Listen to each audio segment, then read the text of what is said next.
अध्याय 118 अध्याय 2238 आत्मा और मन का संयमन भाग 1। वरिष्ठ, आप मजाक कर रहे होंगे। यूचे की कनपटी से ठंडा पसीना बह रहा था और अपनी आवाज में संयम बनाए रखने की लाख कोशिशों के बावजूद उसकी आवाज कांप रही थी। सीनियर्स द्वारा पहले कही गई सारी बातों के कारण उसका मन पहले ही टूटने की कगार पर था। अभी यूचे के पैर कांप रहे थे और उसका दिमाग गाड़ी के पहिए की तरह घूम रहा था। उसका दिल बिजली की तरह धड़क रहा था और उसकी आत्मा की गहराई में भागने की नहीं, घुटने टेकने और समर्पण करने की प्रवृत्ति तर्क से भी ज्यादा जोर से दहाड़ रही थी। योजक चिन्ह। उसने अपनी मुट्ठियां कस ली और अपने मन में उमड़ते विचारों की अराजकता को दबा लिया। मैं आपसे कैसे लड़ सकता हूँ? यहाँ खड़े होकर उसे बस देखते रहना ही युंचे की आत्मा को मानो टूटने के लिए काफी था। एक अदृश्य मगर दमघोंटू बोझ उसके कंधों पर आ पड़ा था।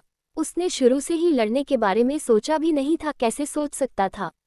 यून-चे को देखते हुए, जिसकी आत्मा डगमगा रही थी और शरीर कांप रहा था, जो स्पष्ट रूप से भय के आगे समर्पण करने के कगार पर था, फेंग-यूचेन की बेजान आंखें कभी बहुत ही गंध रूप से चमक रही थी, द्वेष से नहीं, बल्कि समझ से।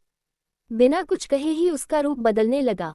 हवा शांत हो गई, शून्य शांत हो गया। वह भारी आभा जो अब तक यून-चे का दम घोंट रही थी, धीरे धीरे कम होने लगी। और तब झनकार, एक मधुर ध्वनि शून्य में गूंजी, जैसे फेंग-यूचेन के हाथ में एक तलवार प्रकट हुई। पाप और दुख की गूंज से गढ़ी गई एक धार, स्वर्गीय पाप दिव्य तलवार, जैसे पहले होता था। फिर फेंग-यूचेन रूप लुप्त हो गया और एक नया रूप प्रकट हुआ। अब यून-चे के सामने एक आदमी खड़ा था, सादे हरे रंग के वस्त्र पहने, जो हवा की गूंज में हल्के से लहरा रहे थे। उनका शरीर दुबला पतला और शांत था, न तो लंबा, नहीं रौबदार। उनके लंबे काले बाल कमर तक पहुंचती एक सादी चोटी में बंधे थे और उनका चेहरा खिंचा हुआ, धंसा हुआ, बिल्कुल साधारण ऐसा चेहरा था जो भीड़ में कहीं भी गायब हो सकता था। एक ऐसा आदमी जिसे आप बिना देखे ही गुजर जाएंगे। विस्मयादिबोधक चिन्ह, विस्मयादिबोधक चिन्ह, विस्मयादिबोधक चिन्ह, विस्मयादिबोधक चिन्ह। यून-चे की पुतलियां सिकुड़ गईं जब उसने सहज ही उस आकृति को पहचान लिया।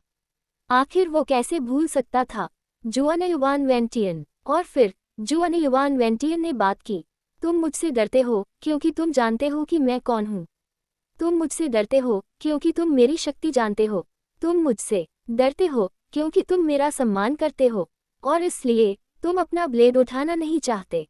उद्धरण चिन्ह। उसने तलवार धमकी के तौर पर नहीं, बल्कि भेद के तौर पर उठाई। तो फिर चलो हम ऐसा करते हैं। उद्धरण चिन्ह डॉट। उसकी आवाज शांत और सब में जरा भी प्रभुत्व का भाव नहीं था, सिर्फ दृढ़ संकल्प। एक ऐसा स्वर जिसने यून-चे को किसी भी चीख या दहाड़ से कहीं ज्यादा गहराई से प्रभावित किया। समय मानो थम सा गया। शून्य की सांसें थम गईं और अगले ही पल यून-चे के आसपास का असीम स्थान विलीन हो गया और एक परिचित पर दूर की दुनिया में बदल गया। नीले ध्रुव तारे का प्रतिबिंब आसमान गहरे नीले रंग में बदल गया। पृथ्वी सूक्ष्म शांति से कांपने लगी और ऊपर के तारे अस्तित्वहीन हो गए। यून-चे इस सब के केंद्र में खड़ा था, लेकिन उसी क्षण उसने महसूस किया कि उसकी साधना, उसकी शक्ति जो कभी देवताओं को चकनाचूर करने और स्वर्ग को चुनौती देने के लिए उड़ान भरती थी, सम्राट गहन क्षेत्र तक पहुंच गई है। बस यही बचा था। उसका शरीर भारी हो गया, उसकी नसें सुस्त पड़ गईं, उसकी गहन ऊर्जा नाजुक क्षीण हो गई, मानो हवा के एक झोंके से बिखर जाएगी। वह दुनिया जिसे वह जानता था, अनगिनत यादें, कड़वी लड़ाइयाँ, दोस्त दुश्मन, जिन जिंदगियों को उसने छुआ था और जिन्होंने उसे छुआ था, नीली ध्रुव तारे के पार सब कुछ धुंध में धुंधलाने लगा। वे उसकी पकड़ से ऐसे फिसल गए जैसे उंगलियों से रेत फिसल जाती है। यहाँ तक कि ली सुओ, जिसकी उपस्थिति कभी उसकी आत्मा की गहराई से बाहर नहीं गई थी, को बंद कर दिया गया था। अगम्य, चुप।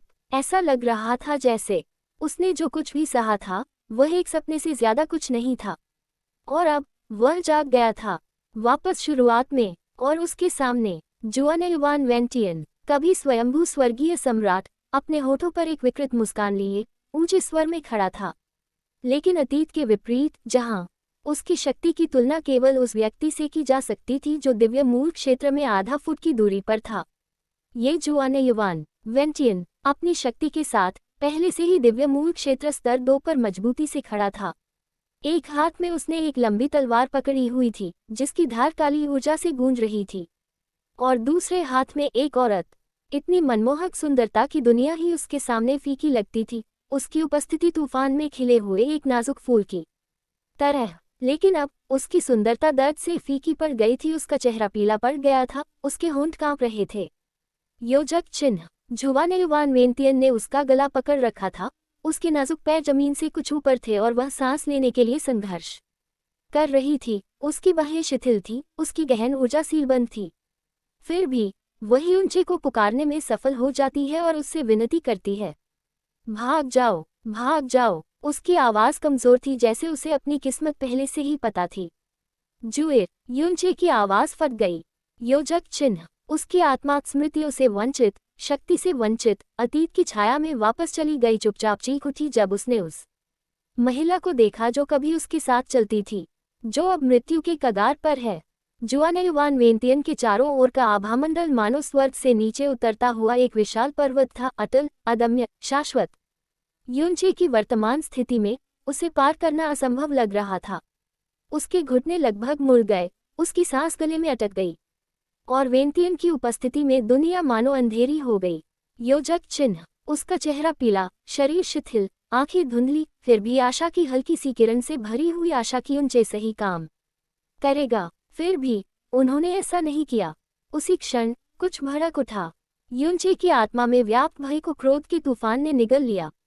आह, तारानकन, तारानकन, तारानकन। यून चे के सीने से एक आदिक गर्जना फूट पड़ी, जैसे उसकी गहन ऊर्जा उसके भीतर से प्रचंड रूप से उमड़ पड़ी। उसके पैरों तले जमीन फट गई और फट गई, अंतरिक्ष कांप उठा और हवा मानो उसके क्रोध से झुलस गई हो। चीख उठी।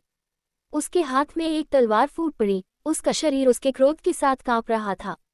अब उसके पास कोई विचार नहीं था, न कोई तर्क, न कोई रणनीति, बस रक्षा करने की प्रबल इच्छा, अगर जरूरत पड़े तो आकाश को चीर डालने की। उसका आकार दिव्य बिजली की तरह आगे की ओर बढ़ा। बूम! तलवारों की टक्कर हजारों तूफानों की गर्जना जैसी थी। टक्कर से आसमान फट गया और जिस जमीन पर वे खड़े थे वह भी हिल गया। दोनों के टकराने पर एक चकाचौंध कर देने वाली शक्ति बाहर की ओर उठी, जिससे ऐसी प्रचंड तरंगे उठी कि नीचे जमीन चकनाचूर हो गई और ऊपर आसमान फट गया। योजक चिन्ह, योजक चिन्ह, योजक चिन्ह, योजक चिन्ह, योजक चिन्ह, योजक चिन्ह, योजक चिन्ह, योजक चिन्ह, योजक चिन्ह, योजक चिन्ह, योजक चिन्ह, योजक चिन्ह। कमजोर, बहुत दयनीय रूप से कमजोर। आवाज ठंडी, अलग, निरपेक्ष, ठंडे आकाश में किसी दिव्य निर्णय की तरह गूंज उठी, जिसने युनचे के हृदय में आशा के सारे भ्रम तोड़ दिए। जुआनेयुवान वेंटियन एक अचल छाया की तरह खड़ी थी, आकाश में ऊंची, एक हाथ में स्वर्गीय पाप की दिव्य तलवार की चमक और दूसरे हाथ में फैंग जुएर का नाजुक, बेदम रूप। उसके बर्फीले वस्त्र हवा में लहरा रहे थे, उसके लंबे बाल शून्य में स्याही की तरह झर रहे थे। उसका पीला, रक्तहीन चेहरा युनचे की ओर ऐसे मुड़ा हुआ था मानो वह अभी भी उसे देख सकती हो, अभी भी उसे पुकार रही हो। और उस क्षण जब युनचे ने उसकी निर्जीव आकृति को देखा, जो अत्यधिक शक्ति के चंगुल में असहाय रूप से झूल रही थी, उसके योजक चिन्ह अंदर कुछ टूट गया, कुछ कच्चा, कुछ आदिम, कुछ हिस्सा जो अब तक क्या भय को नहीं सुनता था। नहीं, चीख उसके गले से इतनी जोर से निकली कि मानो उसकी आत्मा के ताने बाने को चीरती हुई निकल गई हो। उसकी दुनिया सिमटकर सिर्फ उसी तक सिमट गई, बाकी सब कुछ अर्थहीन धूसर हो गया, जैसे क्रोध, पीड़ा और हताशा एक सुनामी की तरह उमड़ पड़े, उसकी रगों में फूट पड़े और एक गहन शक्ति के उभार में फूट पड़े जिसने दुनिया को प्रचंड चमक से जगमगा दिया।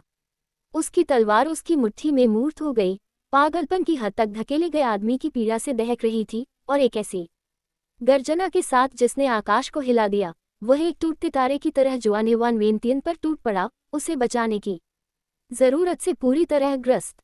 बूम! उनके ब्लेड जमीन चीर देने वाली आवाज के साथ टकराए, जिससे आकाश में झटके महसूस हुए और ऊपर बादलों में दरारें पड़ गईं।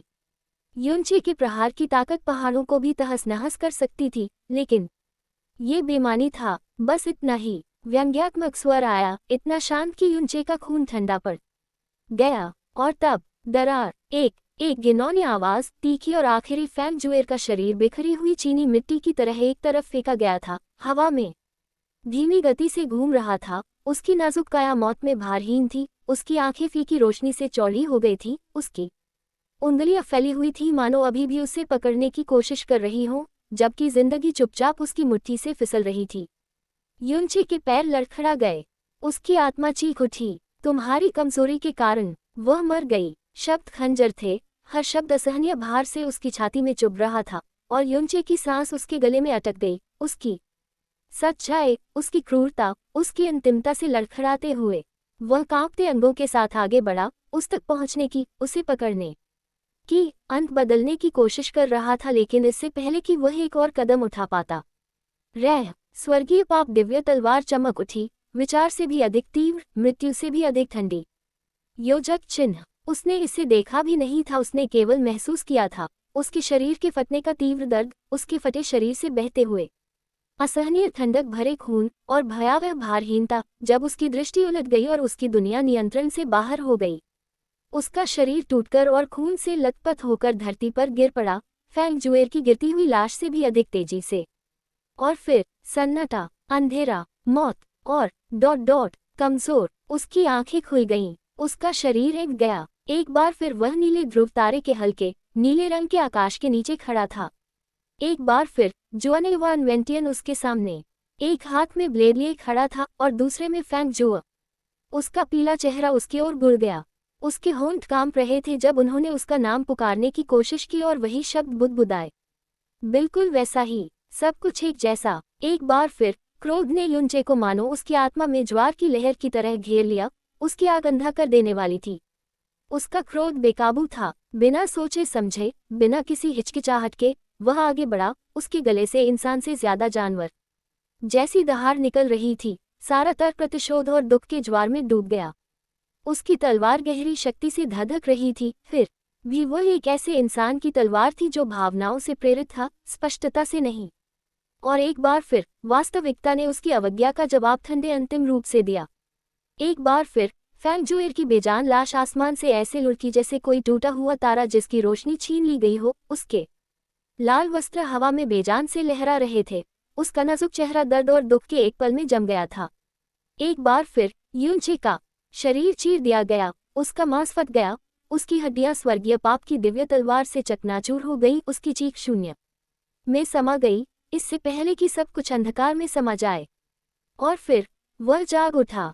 वही आकाश, वही क्षण, वही दुर्स्वप्न। उसके फेफड़े हौंफने लगे, मानो डूबने के बाद बाहर आ रहे हों, लेकिन उसके सामने फिर से जुआन वान वेंटियन खड़ा था, अपरिवर्तित, अविचल, मानो समय स्वयं उसका मजाक उड़ाने के लिए वापस आ गया हो। हवा में एक हल्की आह गूंजी, युनचे से नहीं, बल्कि उस प्राणी से जिसने जुआन वान वेंटियन का चेहरा पहना था। वह जो अब मृत्यु थी, उस आह में स्वर्ग से भी पुराना भार था, मानो उसने इस चक्र को 1000 बार देखा हो और 1000 बार और देखेगा। आत्मा, शरीर और मन को संयमित करने के लिए एक या दो बार नहीं, बल्कि बार बार कष्टों से गुजरना पड़ता है, जब तक कि जख्म शरीर से भी गहरे न हो जाएं, जब तक कि हृदय स्वयं वह न सीख ले जो मन नहीं सिखा सकता। उसके शब्द क्रूर नहीं थे, केवल शांत और दृढ़ थे, मानो युनचे से ज्यादा खुद से कहे गए हों। योजक चिन्ह। तुम, युनचे, अनगिनत आग से गुजरी हो, अनगिनत बोझ उठाए हो, लेकिन फिर भी अगर माँ ने तुम्हें शरीर न दिया होता, अगर दूसरों के बलिदानों से पैदा हुए चमत्कार न होते, अगर भाग्य का आशीर्वाद और स्वर्ग की सनक न होती। वह रुका, युनचे के कांपते हुए रूप को एक बार फिर से जागते हुए देख रहा था। तुम बहुत पहले ही सब कुछ खो चुके होते, और एक दिन, युनचे, तुम्हारे पास इनमें से कुछ भी नहीं होगा। एक दिन तुम्हें बचाने के लिए कोई चमत्कार नहीं होगा, कोई दैवीय अवशेष नहीं होगा जो स्थिति को मोड़ सके, कोई वफादार सहयोगी नहीं होगा जो तुम्हें तलवार से बचा सके। तुम्हारा दुश्मन रुकेगा नहीं, तुम्हारा दुश्मन इंतजार नहीं करेगा, तुम्हारी शक्ति को जगाने का कोई समय नहीं होगा, सोचने का कोई समय नहीं, पछताने का कोई समय नहीं। उद्धरण चिन्ह। उसके चारों ओर हवा शांत हो गई, मानो आकाश भी सुन रहा हो। कभी कभी वो फुसफुसाया, बहुतों को बचाने के लिए किसी एक को छोड़ देना पड़ता है। कभी कभी भविष्य को सुरक्षित रखने की कीमत उस चीज से अलग होना होती है जो आपके लिए सबसे कीमती है। उद्धरण चिन्ह। उनकी आवाज धीमी पड़ गई, लेकिन उनके शब्दों का वजन अदृश्य जंजीरों की तरह बना रहा। और फिर भी युनचे ने अपनी यादों को बरकरार रखते हुए अपना गुस्सा, अपना दुख, फेंग जुएर को बार बार मरते देखने का असहनीय बोझ वही रास्ता चुना। इसलिए नहीं कि उसे कुछ महसूस नहीं हुआ, बल्कि इसलिए कि वह खुद को रोक नहीं पाया, क्योंकि दर्द अभी इतना गहरा नहीं हुआ था कि गुस्से से परे कुछ जगा सके। और मृत्यु केवल प्रतीक्षा कर सकती थी। क्योंकि अभी तक युनचे फंसा हुआ था साइकिल से नहीं बल्कि स्वयं से। योजक चिन्ह। बाहर शून्य के सन्नाटे में युनचे निश्चल बैठा था। उसका शरीर पूरी तरह से स्थिर था, फिर भी भीतर उसकी आत्मा मानो किसी अंतहीन तूफान से त्रस्त थी। उसके माथे पर पसीना, उसके अंगों का कांपना और उसकी आभा में मंद विकृतियां, ये सब उस पीड़ा के प्रमाण थे जिसने उसके आंतरिक संसार को झकझोर दिया था। क्योंकि युनचे, जो अब यहाँ बैठा था, आंखें आधी बंद और शरीर गहन प्रकाश से गंध रूप से चमक रहा था, केवल ध्यान नहीं कर रहा था, वह अपने मन के युद्ध क्षेत्र में बार बार मृत्यु और क्षति से पीड़ित था। हर वार, हर चीख, हर नाकामी जिसने उसे अंदर से तोड़ दिया, बस मौत द्वारा उस पर डाली गई परीक्षा का प्रतिबिंब थी। एक ऐसी परीक्षा जो शारीरिक नहीं थी, बल्कि जिसने उसकी आत्मा की गहराई तक घाव कर दिया था। थोड़ी दूर पर, जिसे मृत्यु कहा जाता है, अब फिर से शांत गंभीरता का आवरण ओढ़े खामोश खड़ा था, उस युवक को देख रहा था। उसकी निगाहें भाव शून्य अथाह थी, मानो वह युनचे के हृदय में उगलते दर्द के हर धागे को पढ़ रहा हो। हर मृत्यु, हर पुनरावृत्ति, हर टूटा हुआ क्षण उसकी इच्छाशक्ति से गढ़ा गया था, एक उद्देश्य से रचा गया था, क्रूरता से नहीं। ये परीक्षा दंड देने के लिए नहीं, बल्कि संयमित करने के लिए थी।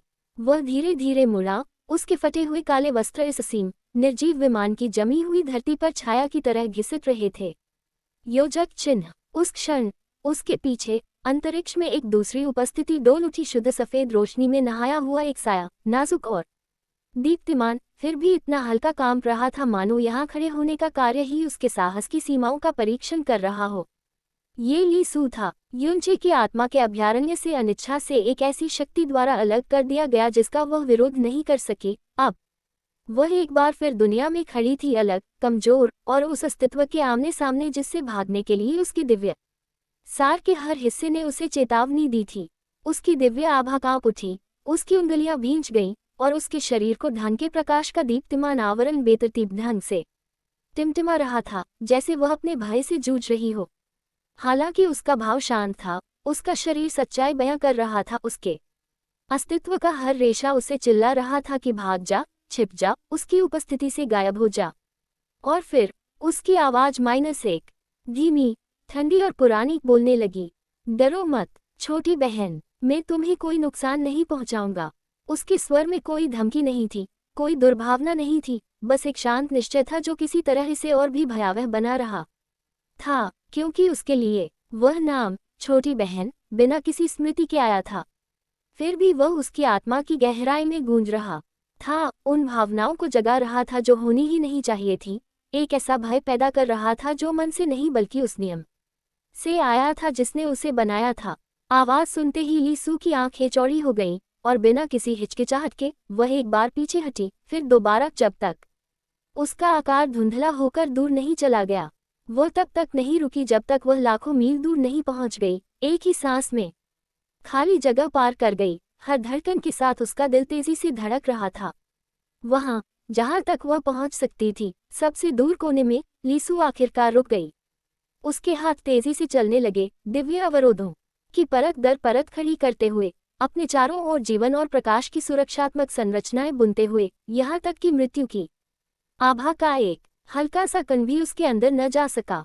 तभी वह घुटनों के बल बैठ गई, शांति से सांस लेते हुए, अपनी बाहों को अपने चारों ओर लपेटते हुए। उसकी आंखें सावधानी से अपने द्वारा बनाए गए प्रकाश के पर्दों से झांक रही थी, सबसे दूर से देख रही थी। मृत्यु को देखना, नचे को देखना, और कुछ भी नहीं कहा। योजक चिन्ह ... उनके बीच का सन्नाटा अंतरिक्ष से भी गहरा था, मृत्यु के नियम से भी भारी, और उसके भीतर सब कुछ खुलने लगा। रसातल में, इस दुनिया में युनचे को गायब हुए कुछ ही सप्ताह हुए थे। हुआ कैली और पानबुवान के साथ एक ऐसी शक्ति द्वारा निगल लिया गया जो समझ से परे थी, लेकिन उस दूसरी जगह पर, समय से परे, जीवन और मृत्यु से परे, जहां स्वर्ग के नियम अब नहीं पहुंचते। हजारों वर्ष बीत चुके थे। योजक चिन्ह। और अब आखिरकार चक्रों और पीड़ाओं की उस अंतहीन दुनिया में उसने एक अलग चुनाव किया। एक ऐसा चुनाव जो नुकसान से, दर्द से, बार बार दोहराई गई अनगिनत मौतों से आकार लेता था। उसकी आत्मा उत्तेजित हो गई। उसकी आंखें, जो कभी क्रोध और निरंतर निराशा से घिरी हुई थी, अब नई स्पष्टता से चमक रही थी, उदासीनता से नहीं, बल्कि कड़ी मेहनत से अर्जित नियंत्रण से। और उस स्पष्टता के साथ युनचे ने आखिरकार एक अलग फैसला लिया। पहली बार वह मुंह मुड़कर चला गया, ठीक वैसे ही जैसे फैंग जुएर ने उससे पहले अनगिनत बार ऐसा करने की विनती की थी। आखिरकार ये दुस्वप्न केवल उसकी मृत्यु के साथ समाप्त नहीं हुआ था। मृत्यु द्वारा रची गई इस क्रूर अंतहीन परीक्षा में उसे लाखों जिंदगियां दोबारा जीने, अपने दोस्तों, अपने परिवार और अपने सबसे प्रिय लोगों को बार बार गिरते देखने के लिए मजबूर होना पड़ा। हर त्रासदी उसकी कमियों का आईना थी। बार बार उनकी मौतें एक सिर्फ सत्ता के अंतर या भाग्य की क्रूरता से नहीं, बल्कि उसकी अपनी लापरवाही से, उसके मन पर छाए क्रोध से और बुद्धि के संयम की मान के बावजूद अपना हाथ न रोक पाने की असमर्थता से हुई। और अब कुछ ही हफ्तों में, हजारों वर्षों की पीड़ा के बाद, युनचे में कुछ बदलाव आ गया था। वह और ठंडा नहीं हुआ। उसने वे भावनाएं नहीं खोई जो उसे इंसान बनाती थी, नहीं, उसने उन पर काबू पाना सीख लिया था। तो इस बार जब जुवानयुवान वेंतियन ने एक बार फिर मौत को अपने हाथ में थाम लिया, तो युनचे की सांसें तेज नहीं हुई, उसका मन धुंधला नहीं हुआ और उसका दिल अंधे क्रोध से नहीं जला, बल्कि उसकी निगाहें ठंडी और दृढ़ हो गईं और बिना कुछ कहे वह चला गया। वह चला गया ये जानते हुए कि उसके प्रियजन का भाग्य किसी और के हाथों में है, लेकिन ये भी जानते हुए कि एक दिन वह लौट आएगा, प्रतिशोध से नहीं, लेकिन क्योंकि उसने शपथ ली थी वह वापस आएगा और वह अपने साथ पूर्ण शक्ति लेकर आएगा। योजक चिन्ह शक्ति चमत्कारों या खजानों या सहयोगियों से पैदा नहीं होती जिन्होंने उसके बदले में कीमत चुकाई, वह शक्ति जो केवल उसकी थी। योजक चिन्ह। और जब वह दिन आएगा तो वह सिर्फ जुवानयुवान वेंटियन से नहीं लड़ेगा, वह उसे पूरी तरह चकनाचूर कर देगा, उसके अहंकार और अंधकार का हर कण छीन लेगा। और वह ऐसा क्रोध से नहीं, बल्कि एक ऐसे व्यक्ति के रूप में करेगा जिसने अपने प्रियजनों की रक्षा के लिए अनंत जन्मों तक कष्ट सहे हैं। योजक चिन्ह। तब तक वह टिकेगा और अपने लोगों के साथ छाया में लुप्त हो जाएगा, विकसित होने के लिए, परिष्कृत होने के लिए और उस भाग्य से भी ऊपर उठने के लिए जिसने कभी उसे बांध रखा था।